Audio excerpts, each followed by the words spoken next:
বাংলাদেশের মানচিত্র নিয়ে বিতর্কিত মন্তব্য করেছেন ভারতের উত্তর পূর্বাঞ্চলীয় রাজ্য আসামের মুখ্যমন্ত্রী হিমন্ত বিশ্ব শর্মা। বাংলাদেশের মানচিত্রের ছবি পোস্ট করে তিনি দাবি করেছেন বাংলাদেশের নিজস্ব দুটি চিকেন নেক রয়েছে, যেগুলো আরও বেশি ঝুঁকিপূর্ণ। এমনকি রংপুর ও চট্টগ্রাম বাংলাদেশ থেকে বিচ্ছিন্ন হতে পারে বলে উল্লেখ করেছেন তিনি। সোশ্যাল মিডিয়া প্ল্যাটফর্ম এক্সে দেওয়া এক পোস্টে তিনি এই বিতর্কিত মন্তব্য করেন। সোমবার এক প্রতিবেদনে এই তথ্য জানিয়েছে ভারতীয় সংবাদ মাধ্যম এনডিটিভি।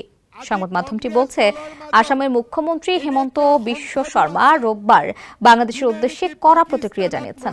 তিনি বলেন, যারা ভারতের চিকেন নেক করিডোর নিয়ে বারবার হুমকি দেন তাদের মনে রাখা উচিত বাংলাদেশের নিজস্ব দুটি চিকেন নেক রয়েছে, যেগুলো আরও বেশি ঝুঁকিপূর্ণ। হিমন্ত বিশ্ব শর্মা দাবি করেন তিনি শুধু ভৌগোলিক বাস্তবতা তুলে ধরেছেন, যেগুলো অনেকে ভুলে যেতে পারেন। কাম অন ব্রো, এসব অনেক কিছু আসবে আর যাবে, এক্সপার্ট কিন্তু থেকেই যাবে। রোববার তিনি সামাজিক যোগাযোগ মাধ্যম এক্সে মানচিত্র প্রকাশ করে জানান, বাংলাদেশে রয়েছে দুইটি সংকীর্ণ করিডোর, যেগুলো নিরাপত্তার দিক থেকে স্পর্শকাতর। যার প্রথমটি উত্তর বাংলাদেশ করিডোর। আসামের মুখ্যমন্ত্রী হিমন্ত বিশ্ব শর্মার দাবি, এই পথ বাধাগ্রস্ত হলে বাংলাদেশের রংপুর বিভাগ পুরোপুরি বিচ্ছিন্ন হয়ে পড়বে।